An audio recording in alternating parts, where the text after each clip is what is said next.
قال كم لبثتم في الأرض عدد سنين। আল্লাহ সুবহানাহু ওয়া তাআলা হাসরের ময়দানে আখিরাতে আমাদেরকে জিজ্ঞাসা করবেন, কাম লাবিস্তুম, তোমরা দুনিয়াতে কতদিন ছিলা? আমরা তো দুনিয়াতে আছি, আমাদের বয়স কত? 70, 80, 90, 100 পর্যন্ত চিন্তা করতে পারি। আগে ছিল অনেক বেশি। সকল কিছু, সব মানুষগুলি যখন এক স্থানে দাঁড়িয়ে যাবে, আল্লাহ সবাইকে জিজ্ঞাসা করবেন, কাম লাবিস্তুম, তোমরা পৃথিবীতে কতদিন ছিলা? কি বলেন, কি বলবেন? যে 50 বছর ছিল সে বলবে 50 বছর না, যে ছিল 70 বছর সে বলবে আমি 70 বছর দুনিয়াতে ছিলাম না। আল্লাহ সুবহানাহু ওয়া তাআলা তোমাদের গণনা, বৎসর গণনার দিক থেকে তোমরা কতদিন ছিলা? ক্বালু, আল্লাহ সুবহানাহু ওয়া তাআলা আমাদেরকে জানিয়ে দিলেন তোমরা ওই দিন কি বলবা। আমি যখন বলবো কতদিন ছিলা, তোমরা উত্তরটা কি দিবে? ক্বালু লাবিসনা ইয়াওমান আও বাদা ইয়াওম। আহা, রব্বুল আলামিন, আমরা দুনিয়াতে ছিলাম কতক্ষণ? ইয়াওমান, একদিন, একদিন ছিলাম। অথচ আপনি কিন্তু বয়স পেয়েছেন 70, 80, 100 বছর, আপনি বলবেন একদিন ছিলাম। যে 1000 বছর বেঁচেছে সেও বলবে একদিন ছিলাম। যে 50 বছর বেঁচেছে সেও বলবে একদিন ছিলাম। যে সদ্য মারা গেছে, যে ভূমিষ্ঠ হয়ে সাথে সাথে মারা গেছে, সেও বলবে একদিনই ছিলাম। চিন্তা করেছেন? চিন্তা এসেছে যে দুনিয়ার জিন্দেগিতে কতটুকু চিন্তা করেছেন? আপনি নিজে বলবেন, আমি বলবো লাবিসনা ইয়াওমান আও বাদা ইয়াওম, একদিন বা একদিন থেকে একটু বেশি। আল্লাহু আকবার, আল্লাহু আকবার। আর যদি আমাদের গণনা যদি ভুল হয়, যে গণতে পারে মাবুদ তুমি তাকে জিজ্ঞাসা করো, তাহলে আমাদের জীবনটা কতটুকু বলেন? একদিন। আখিরাতের গণনায় কতটুকু? একটা দিন, তার থেকে একটু বেশি হতে পারে। আল্লাহ সুবহানাহু ওয়া তাআলা আবার উত্তর দেন, যখন আমরা বলবো একদিন ছিলাম, তখন আবার আল্লাহ সুবহানাহু ওয়া তাআলা উত্তর দিয়ে বলেন, ক্বালা ইন লাবিসতুম ইল্লা কালিলা। না না, তুমি একদিন মনে করছো না, একদিনের তোমার দুনিয়ার জিন্দেগি ছিল না। ইল্লা কালিলা, তুমি দুনিয়াতে ছিলা অতি অতি অতি অল্প সময়, যেটা আখিরাত দিয়ে দুনিয়াকে গণনা করা যাবে না। আল্লাহু আকবার বলি, আল্লাহু আকবার। এই দুনিয়ার জন্যই তো অনেক কিছু করছেন, দেখি কথাতে মিলে কিনা, চিন্তাতে আসি কিনা দেখি। আল্লাহ সুবহানাহু, আপনি আমি বলবো একদিন ছিলাম বা তার থেকে একটু বেশি, আর আল্লাহ বলছেন না না, তোমার দুনিয়ার জিন্দেগি কালিলা, মানে অতি অল্প, অতি অল্প। রাসূল সাল্লাল্লাহু আলাইহি সাল্লাম দুনিয়ার জিন্দেগি সম্পর্কে, দুনিয়ার জীবন সম্পর্কে আমাদেরকে একটা ধারণা দিলেন। সাহাবায়ে কেরাম উজ্জীবিত হয়ে যেতেন। সাহাবায়ে কেরাম রাসূল সাল্লাল্লাহু আলাইহি সাল্লামের এই কথাগুলি দিয়ে তুলনা করে নিজের মধ্যে পরিবর্তন নিয়ে আসতেন। এতদিন বাঁচবো, মাত্র এতদিন আমার দুনিয়ার জিন্দেগি, আমি মাত্র এতদিনের জন্য দুনিয়াতে এসেছি। রাসূল সাল্লাল্লাহু আলাইহি সাল্লাম সাহাবায়ে কেরামদেরকে ডেকে বললেন, এদিকে আসো সবাই। রাসূল সাল্লাল্লাহু আলাইহি সাল্লাম, মুসলিম শরীফের হাদিস, সাহাবায়ে কেরামদেরকে বললেন, হযরত মাসতুর ইবনে সাদ্দাত রাদিয়াল্লাহু তাআলা আনহু থেকে বর্ণিত, রাসূল সাল্লাল্লাহু আলাইহি সাল্লাম শপথ করে বললেন, আল্লাহর শপথ, ওয়াল্লাহি, আল্লাহর শপথ করে বললেন, এই দুনিয়ার জিন্দেগি আরেকটা হলো আখিরাতের জিন্দেগি। দুনিয়ার জীবন, আখিরাতের জীবন। দুনিয়ার আমাদের প্রাপ্তি, আখিরাতের প্রাপ্তি। দুনিয়াতে আমার চাহিদা আর আখিরাতে আমাদের চাহিদা, তুলনা কেমন? রাসূল তুলনা দিতে গিয়ে বললেন, সমুদ্র থেকে সমুদ্রের পাড়ে একটা লোক দাঁড়ানো, সমুদ্রের পাড়ে। পৃথিবীতে সমুদ্রের অংশ, পানির অংশ বেশি না স্থলভাগের অংশ বেশি? পানি। স্থলভাগে পানি নাই? কি বলেন, পানি নাই? আমাদের দেহে পানি আছে কি না? আমাদের দেহ তো পানি আছে। এই যে বাতাস, বাতাসে পানি আছে কি না? জলীয় বাষ্প আছে। আমাদের সকল স্থানে পানি আছে, পানির অংশ তো আছেই, 4 ভাগের 3 ভাগ। এরপর আবার সব স্থানে পানি আছে। রাসূল সাল্লাল্লাহু আলাইহি সাল্লাম সেই পানির সাথে তুলনা দিতে গিয়ে বললেন যে সমুদ্রের পাড়ে দাঁড়িয়ে একটা ব্যক্তি তার আঙুলটা সমুদ্রের পানির মধ্যে এভাবে ভিজিয়ে ফেলল, আঙুলটা ভিজালো। খেয়াল করেন রাসূলের কথা। কার কথা? বেখেয়ালি হবেন না, বেখেয়ালি হবেন না, রাসূলের কথাতে বেখেয়ালি হবেন না। আঙুলটা রাসূল সাল্লাল্লাহু আলাইহি সাল্লাম বললেন সমুদ্রের পানির মধ্যে একটু যখন ভিজালো, আঙুলটা কি হয়েছে? ভিজে গেছে। আঙুলটা ভিজে নাই, এখন আঙুলের গায়ে একটু পানি লেগেছে, অল্প একটু পানি। কতটুকু পানি? হয়তো চোখে দেখা যায় না, ভিজা ভিজা মনে হয়, এটাকে মাপা যাবে না। রাসূল সাল্লাল্লাহু আলাইহি সাল্লাম বললেন সমুদ্রের পানির তুলনায় ওই যে আঙুলটা ভিজিয়েছ সমুদ্রের পানি দিয়ে, এটা তুলনা করলে পানির অবস্থাটা কি হবে? এটা তুলনা করা যায়? আপনি গ্লাসের পানির মধ্যে আঙুলটা চুবান, এরপর আঙুলটা ভিজিয়ে গ্লাসের পানির সাথে তুলনা করলে কি তুলনা হয় নাকি? এটাই তো তুলনা হয় না। রাসূল বলছেন গোটা পৃথিবীর সকল পানির তুলনায় বলো তো আঙুলে ভেজা পানিটার কতটুকু পরিমাণ হতে পারে? রাসূল সাল্লাল্লাহু আলাইহি সাল্লাম তখন বললেন যেমন তুলনা হয় না, যেমন তোমরা এটার কোনো পরিমাপ করতে পারবা না, যেমন এটার পরিমাণ তোমরা আমাকে জানাতে পারবা না, ঠিক তদ্রূপ আখিরাতের জিন্দেগি, আখিরাতের জীবন সমুদ্রের পানির তুলনায় আর দুনিয়া সামান্য আঙ্গুলের ডগায় পানি লাগানোর তুলনায় তার থেকে আরো কম। দুনিয়ার জিন্দেগি আরো কম, দুনিয়ার জিন্দেগি আরো কম, আর আখিরাতের জিন্দেগি সমুদ্রের পানি থেকে আরো বেশি, আরো বেশি, আরো বেশি। আল্লাহু আকবার, আল্লাহু আকবার। কারণ সেটারও একটা মাপ আছে, সেটারও একটা পরিমাণ আছে, সেটারও একটা শেষ আছে সমুদ্রের পানির। কিন্তু আখিরাতের জিন্দেগির শেষ বলতে কিছু নেই, আরম্ভ আছে, শেষ হবে না, হবে না, শেষ হবে না। খালিদিনা ফিহা, যে যেখানে যাবে চূড়ান্তভাবে চলতেই থাকবে। রাসূল সাল্লাল্লাহু আলাইহি সাল্লাম জানিয়েছেন আল্লাহ সুবহানাহু ওয়া তাআলা গোটা পৃথিবীর সকল কিছুকে ধ্বংস করে দেওয়ার পর মৃত্যু পর্যন্ত আল্লাহ সুবহানাহু ওয়া তাআলা জবাই করে দিবেন, আর কারো মওত হবে না, ধ্বংস হবে না, ধ্বংস হবে না। রাসূল সাল্লাল্লাহু আলাইহি সাল্লাম তুলনা করলেন ছোট্ট একটু পানির সাথে। এখন আমরা এই দুনিয়ার জিন্দেগি সম্পর্কে আমাদের চাহিদাটা কি, আমরা কি বানিয়ে নেই? রাসূল সাল্লাল্লাহু আলাইহি সাল্লাম দুটো হাদিস বলবো, এই হাদিস দিয়ে আমরা আমাদেরকে তুলনা করব। আমরা কি আমাদের চূড়ান্ত একটা চাহিদা, চূড়ান্ত একটা টার্গেট, আমাদের জীবনের সকল কিছু দিয়ে আমরা কি দুনিয়াকেই ভোগ করতে চাই, নাকি দুনিয়ার সব কিছু দিয়ে আমরা আখিরাত পেতে চাই? কি পেতে চাই বলে? আমার জীবন, যেটা আমরা বলে থাকি, যেটা আমরা চূড়ান্তভাবে বলে থাকি যে ইন্না সলাতি ওয়া নুসুকি ওয়া মাহইয়ায়া ওয়া মামাতি লিল্লাহি রাব্বিল আলামিন।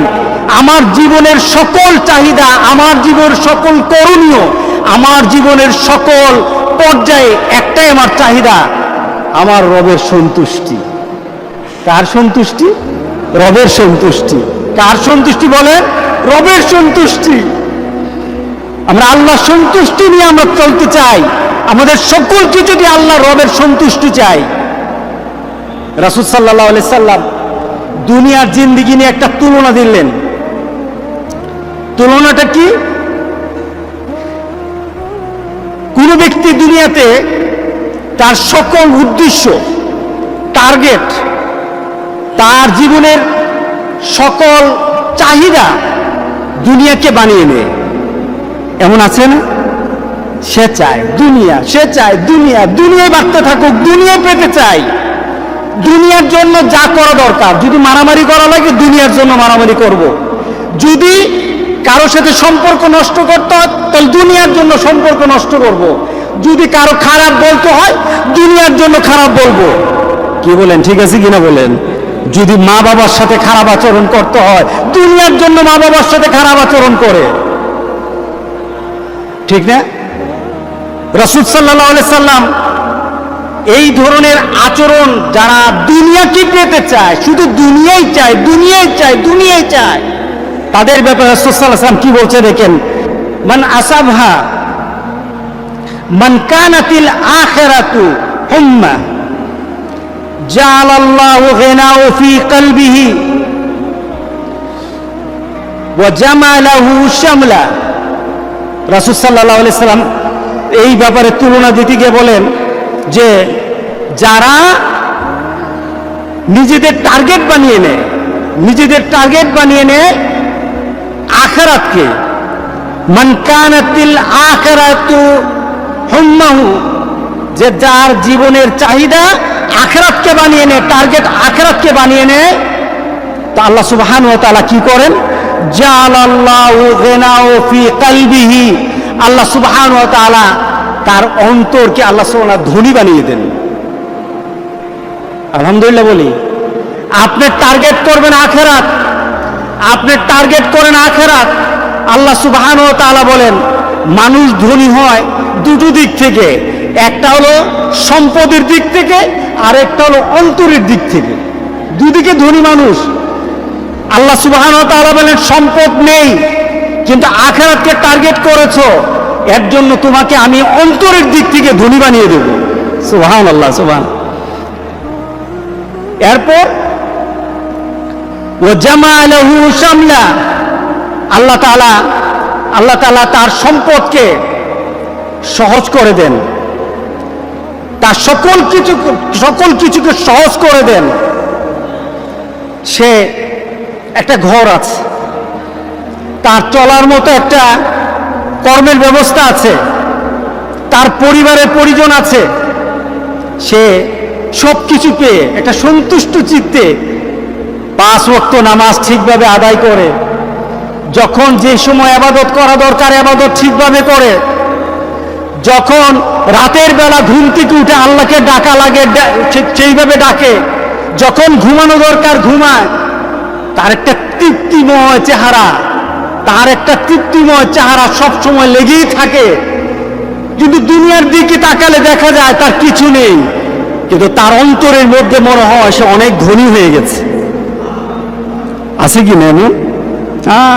আলহামদুলিল্লাহ। তাকে দেখলে, আমি অনেক দিন আগে একটা লোকের বাড়িতে গেলাম, দেবিদ্দার বাড়ি, উনি চাকরি করতেন, রিটায়ার্ড করলেন। লোকটা বয়স্ক লোক। তা আমি উনার এই বয়সে উনি তো হাসি খুশি। আমি বললাম আপনি তো অত্যন্ত প্রাণবন্তক মানুষ, অত্যন্ত সুন্দর মানুষ, অত্যন্ত প্রাণবন্তক মানুষ। হুজুর আমার দুনিয়াতে কোনো চাহিদা নাই। আমি কি অনেক কিছু করে ফেলছেন? একটা না হুজুর, একটা ঘর আছে আলহামদুলিল্লাহ, কিছু সম্পদ হয়েছে চলার মতো আলহামদুলিল্লাহ, সন্তানাদি আল্লাহ দিয়েছেন, সবাই যার যার অবস্থানে ভালো আছে আলহামদুলিল্লাহ। আমার এখন টেনশন নাই। আমি নামাজ পড়ি, জিকির করি, কোরআন তেলাওয়াত করি, মানুষের সাথে ভালো ব্যবহার করি, কারোর সাথে ধোঁকা দিই না। যখন নামাজ পড়ি ভালো লাগে, যখন ঘুমাই তখনও ভালো লাগে, রাতের বেলা উঠি তখনও ভালো লাগে, আমার কোনো রোগও নাই। তার অন্তরের মধ্যে শান্তি কে ঢেলে দিল? হ্যাঁ, আল্লাহু আকবার, আল্লাহু আকবার। তার সম্পদ যতটুকু আছে সন্তুষ্ট হয়ে গেছে। এই সন্তুষ্টতা ঢেলে দিলেন কে? আল্লাহ ঢেলে দিয়েছেন। অন্তরের শান্তি কিনা যাবে না। আপনার কাছে বিলিয়ন বিলিয়ন টাকা থাকতে পারবে, কিন্তু আপনি অন্তরের শান্তি কিনতে পারবেন না। যখন সম্পদ বেড়ে যায়, অন্তরের শান্তি কিনতে পারে না। যাদের সম্পদ আছে তারা শান্তি বাড়ানোর জন্য মদ খেয়ে পড়ে থাকে, ঠিক না? তারা মদের নেশায় বিভোর হয়ে যায়। কিসের কারণে? শান্তি চায়, শান্তি পাওয়া যায় না। কারণ শান্তির মালিক কে? আল্লাহ সুবহানাহু। আল্লাহু আকবার, আল্লাহু আকবার।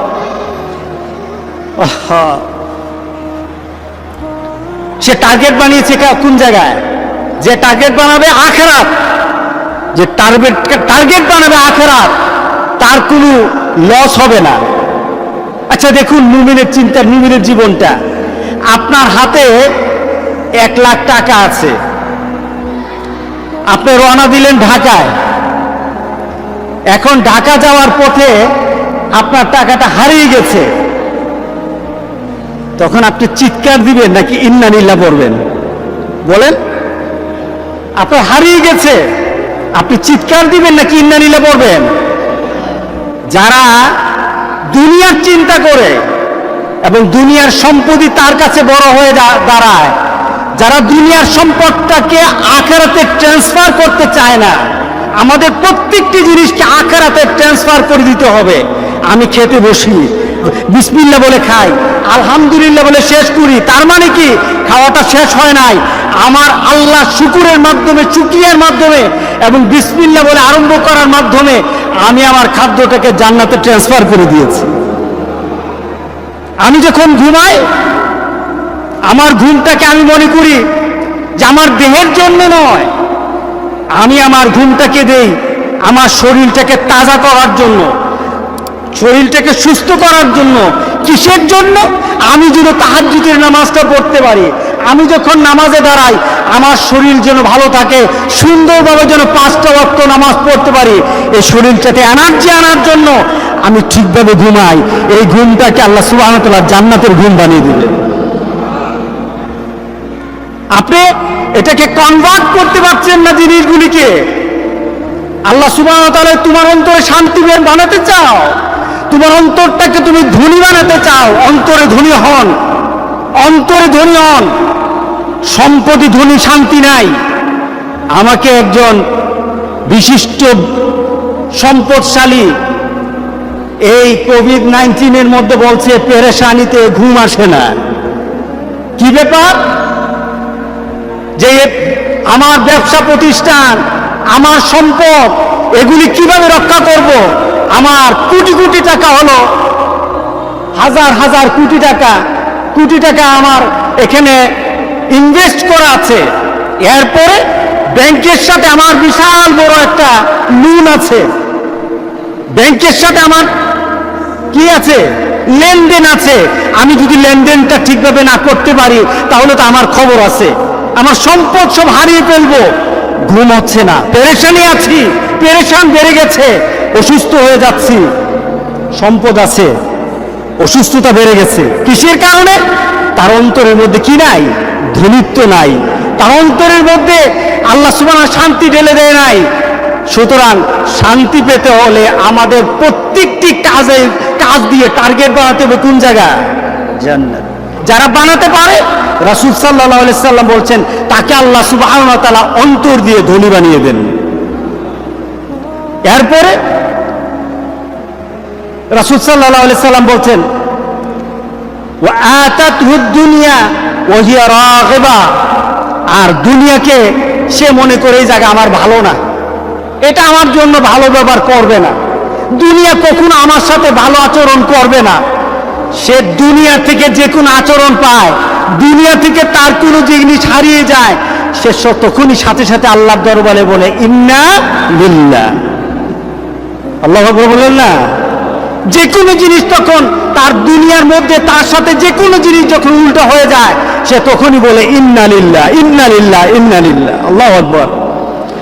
মান কানাতিদ দুনিয়া হাম্মা জালাল্লাহু ফাকরাহু বাইনা আইনাইহি, আর যে দুনিয়াকে টার্গেট করে, কোন জায়গা টার্গেট করে? যে দুনিয়াকে টার্গেট করে, দুনিয়াতে থেকে দুনিয়াকে টার্গেট করে। আর যারা ধনী, মনের দিক থেকে ধনী, দুনিয়া থেকে জান্নাতকে টার্গেট করে।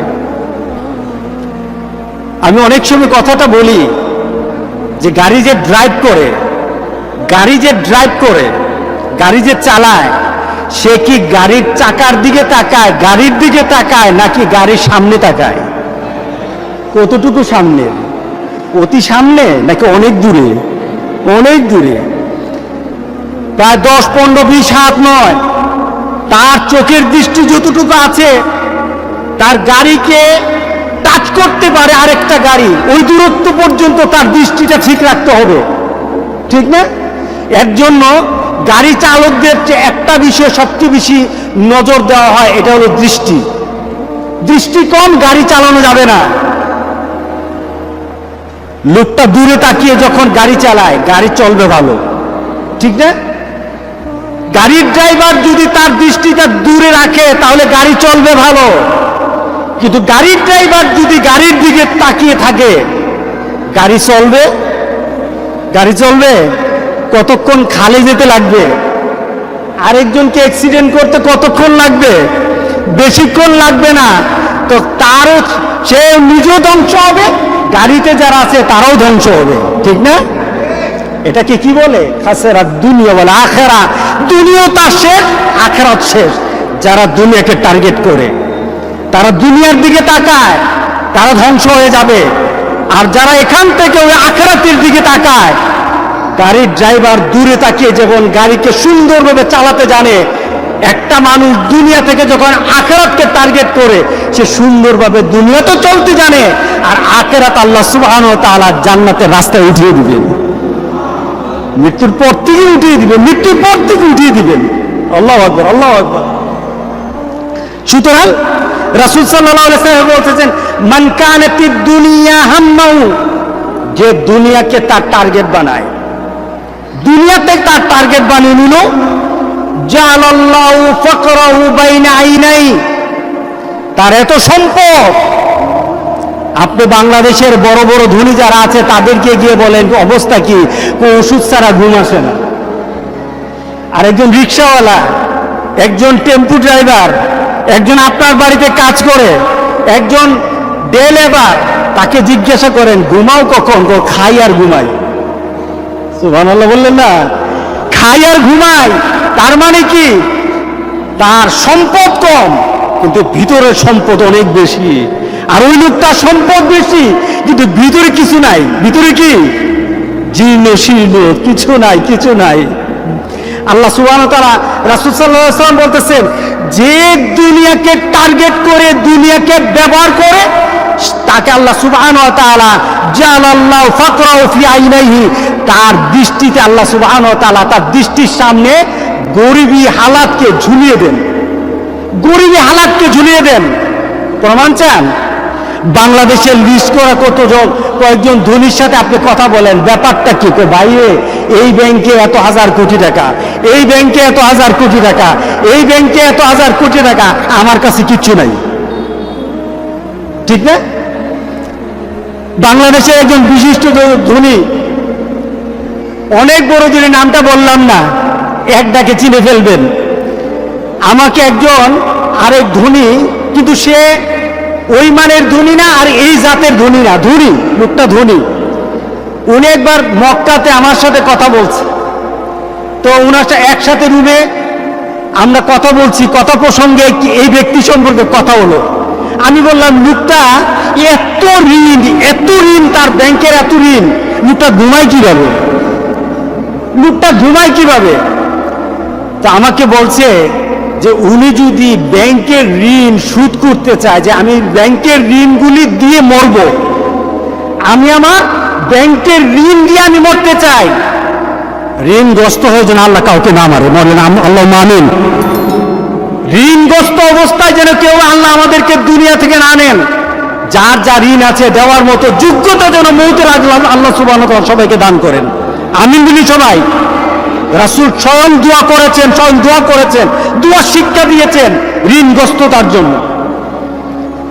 সে লোক বলছে আমাকে যে সেই লোকটা যদি মনে করে মৃত্যুর আগে আমি সকল ঋণ দিয়ে আমি মরব, তাহলে একটা টাকাও তার পকেটে থাকবে না। কিন্তু বাংলাদেশের বিশিষ্ট ধনী, একটা টাকাও তার পকেটে থাকবে না। তার মানে কি? আসলে কি সে ধনী? না, না, সে ধনী নয়, সে ঋণগ্রস্ত ধনী হয়ে আছে। আল্লাহ সুবহানাহু ওয়া তাআলা বলেন, বান্দা তুমি দুনিয়াকে টার্গেট করবা, তোমার সম্পদ বেশি হবে, কিন্তু তোমার দৃষ্টির সামনে আমি তোমাকে ফকির বানায় রাখবো। এই লোকটা গনে গুনে জানে যে আমার সম্পদ যদি আমি বিলিয়ে দেই, সম্পদ যদি আমি আমার ব্যাংকের ঋণগুলি দিয়ে দেই, তাহলে কিন্তু আমি আর ফকির। রাসূলের কথা মিলে গেল কিনা বলেন? জালাল্লাহু ফাকরাহু বাইনা আইনাইহি, তার চোখের সামনে তার গরিবীকে, তার ফকিরকে আল্লাহ সুবহানাহু ওয়া তাআলা ঝুলাইয়া দেন। নাউজুবিল্লাহ বলি, নাউজুবিল্লাহ বলি। আল্লাহ এই ধরনের মানুষ থেকে আমাদেরকে হেফাজত করুক। ও ফাররাকা আলাইহি শামলাহু, এরপর তাকে আল্লাহ সুবহানাহু ওয়া তাআলা বিক্ষিপ্ত করে দেন। ও ফাররাকা আলাইহি শামলাহু, আল্লাহ সুবহানাহু ওয়া তাআলা তাকে বিক্ষিপ্ত করে দেন। তার মানে কি? সে গুছাতে পারে না, সে নিজেকে গুছাতে পারে না। কেমন? এ ব্যক্তি যদি অর্থনৈতিক দিকে তাকায়, তার ঘুম আসে না। সে যদি ইবাদত করতে যায়, ইবাদতে মন আসে না। সে যদি পরিবারকে সময় দিতে চায়, সময় পায় না। সে যদি সমাজের মানুষ তার সাথে দেখা করতে চায়, ওর সময় নাই, এখন দেখা করা যাবে না। সে বিক্ষিপ্ত হয়ে যায়, কোন দিকে যাবে, কোনটা ছাড়বে, কোনটা ধরবে। আল্লাহ সুবহানাহু ওয়া তাআলা বলেন, দুনিয়াকে যত বেশি চাইবা তত তুমি বিক্ষিপ্ত হয়ে যাবা, বিচ্ছিন্ন হয়ে যাবা, কোনো কিছু ব্যবহার করে মরতে পারবে না। ওয়ালাম ইয়াতি মিনাদ দুনিয়া ইল্লা মা কুদ্দিরা লাহু, এত কিছুর পর রাসূল সাল্লাল্লাহু আলাইহি সাল্লাম তার জন্য বলতেছেন, রাসূল সাল্লাল্লাহু আলাইহি সাল্লাম তার জন্য জানাচ্ছেন যে তুমি এত কিছু পাওয়ার পর তোমার অবস্থাটা কি? তোমার অবস্থাটা এতটুকু, তোমার অবস্থাটা এতটুকু, যতটুকু তুমি নিজে খেতে পারো, যতটুকু তুমি ব্যবহার করতে পারো, যতটুকু তুমি নিজের জন্য তুমি ব্যবহার করতে পারো, এর বাইরে কিন্তু তুমি আর কিছু পাও নাই। যতটুকু করেছো এতটুকু তোমার, এর বাইরে কিছু আর তুমি পাও নাই। কে বলেছেন? দেখুন, রাসূল সাল্লাল্লাহু আলাইহি সাল্লাম একটা জিনিস কি পছন্দ করতেন খেতে, সেটা হলো খাসির সিনা খেতে পছন্দ করতেন। সুন্দর কি কথা!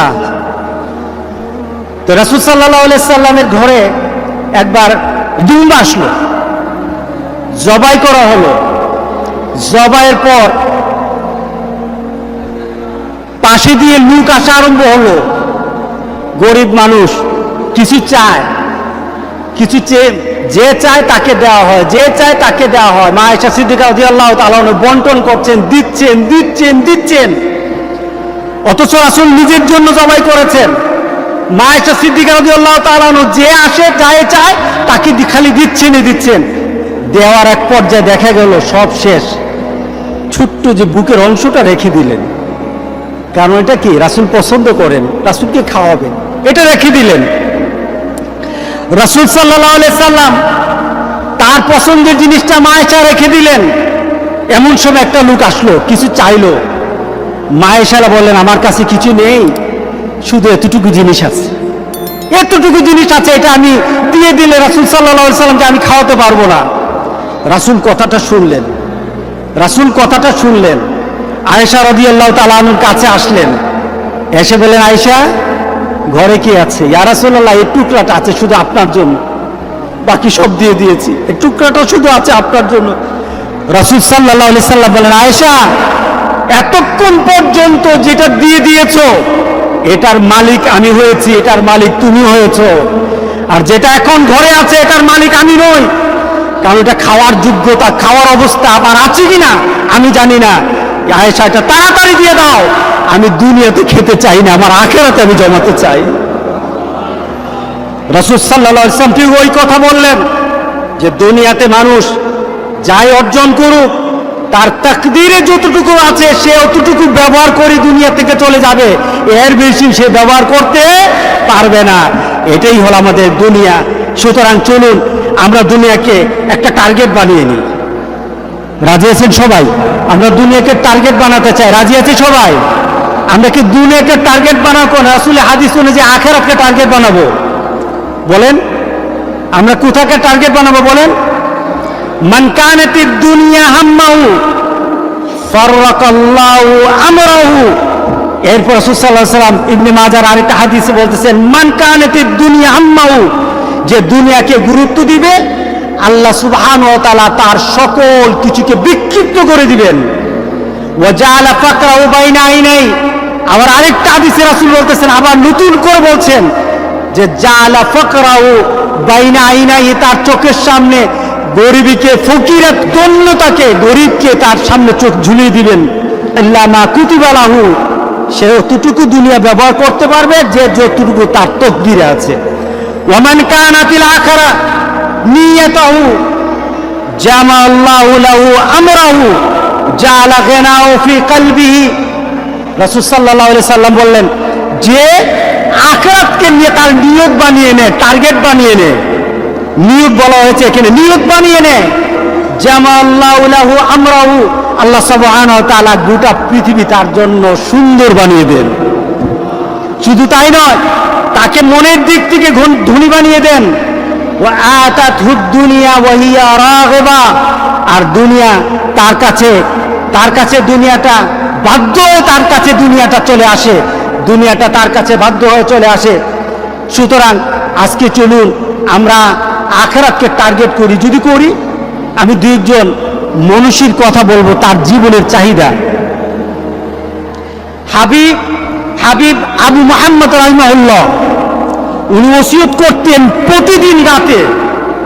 প্রতিদিন রাতে তার পরিবারকে ওসিয়ত করতেন যে আমাকে মৃত্যুর পর কিভাবে গোসল দিবা। তাকে জিজ্ঞাসা করা হলো, তোমরা পরিবারে কিভাবে চলবা, পরিবারের চালচলন কেমন হবে। উনি প্রতি রাত্রে তার পরিবারকে ওসিয়ত করতেন। ওনাকে জিজ্ঞাসা করা হলো, প্রতি রাত্রে কেন আপনি ওসিয়তটা করেন? উনি উত্তর দিতেন, এবং সন্ধ্যাবেলা কাঁদতেন, সকালবেলা কাঁদতেন।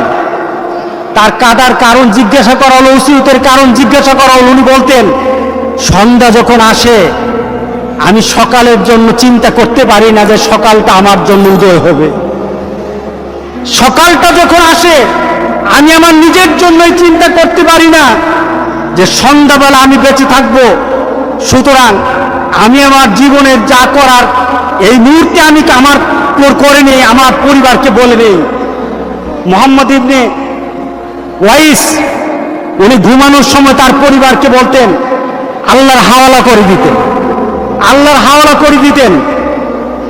ঘুমানোর সময় তার পরিবারকে বলতেন, তোমাদেরকে আমরা আল্লাহর হাওয়ালা করে গেলাম, আমি আল্লাহর হাওয়ালা করে গেলাম, আল্লাহর কাছে ছেড়ে গেলাম। ওনাকে বলা হলো, প্রতিদিন কেন বলেন? উনি অত্যন্ত আবেগ ভরে বলতেন, আমি জানি না এই ঘুমের পরে আমার জন্য আবার এইভাবে দোয়া করার সুযোগ আছে কিনা। আমরা ঘুম থেকে কোন দোয়া পড়ি? ঘুম থেকে উঠে কোন দোয়া পড়ি? আলহামদুলিল্লাহিল্লাযী আহিয়ানা বাদামা আমাতানা ওয়া ইলাইহিন নুশুর। এই যে আমি ঘুম থেকে উঠে মওত থেকে আবার নতুন জীবন পেলাম, আলহামদুলিল্লাহিল্লাযী আহিয়ানা, ওই মাবুদের প্রশংসা যিনি আমাকে আবার জীবিত করলেন। কারণ আমি যখন ঘুমাই তখন আমি মরে যাই, আমি যখন ঘুমাই তখন আমি কি? আমি মরি। আমরা প্রতিদিন তো মরি। আমরা ঘুমের সময় কি দোয়া পড়ি? আল্লাহুম্মা বিইসমিকা আমুতু ওয়া আহিয়া। আপনি কি ঘুমাইতেছেন না মরতেছেন? বলেন। হ্যাঁ, এবার দেখি আপনাদেরকে পরীক্ষা নেই দুনিয়ার। আপনি কি ঘুমাতে যাচ্ছেন নাকি মরতে যেতেছেন?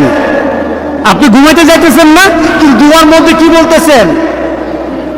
আপনি বলতেছেন, আমি ঘুমাতে যাচ্ছি না, আমি মরতে যাচ্ছি, আমি মরতে যাই, আমি এখন আমার মৃত্যুর দিকে আমি যাচ্ছি।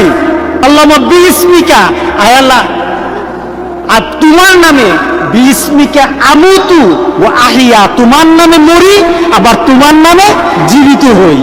তাহলে আপনি কি করতেছেন? ঘুমে মরতেছেন। আর ঘুম থেকে কি উঠে বলেন? আলহামদুলিল্লাহিল্লাযী আহিয়ানা। ঘুমের সময় বললেন মরতে গেলাম, আর ঘুম থেকে উঠে বললেন জীবিত হলাম। এটা কার ইশারায়? টের পাবেন, বুঝবেন, নিজের মধ্যে অনুভূতিতে নিয়ে আসতে পারবেন দুনিয়ার জিন্দেগি। আপনি তো প্রতিদিন মরেন, আমি তো প্রতিদিন মরি, আবার প্রতিদিন জীবিত হই। এইভাবে যদি নিজেকে চিন্তা করি, ইনশাআল্লাহ আখিরাতকে টার্গেট করা আমাদের জন্য সহজ হয়ে যাবে। কি বলেন? ঠিক আছে কিনা বলেন? রাত্রেবেলা কি মরতে যাবেন না ঘুমাতে যাবেন? বলেন এবার। হ্যাঁ, মরতে যাবেন ইনশাআল্লাহ। জীবিত করবে কে? জীবিত। এই চিন্তা যদি আমাদের মধ্যে চলে আসে, ইনশাআল্লাহ জীবন পরিবর্তন হয়ে যাবে। আল্লাহ যেন আমাদের জীবনকে আখিরাতমুখী করে দেন, আমাদের টার্গেট যেন আল্লাহ আখিরাতমুখী করে দেন, আমাদের চিন্তা চেতনা যেন আখিরাতমুখী করে দেন, আমরা যেন আখিরাতকে চিন্তা করে চলতে পারি। দুনিয়াকে যেন আল্লাহ সুবহানাহু ওয়া তাআলা আমাদের সামনে সুন্দর করে তুলে ধরেন, আমাদের অন্তরে যেন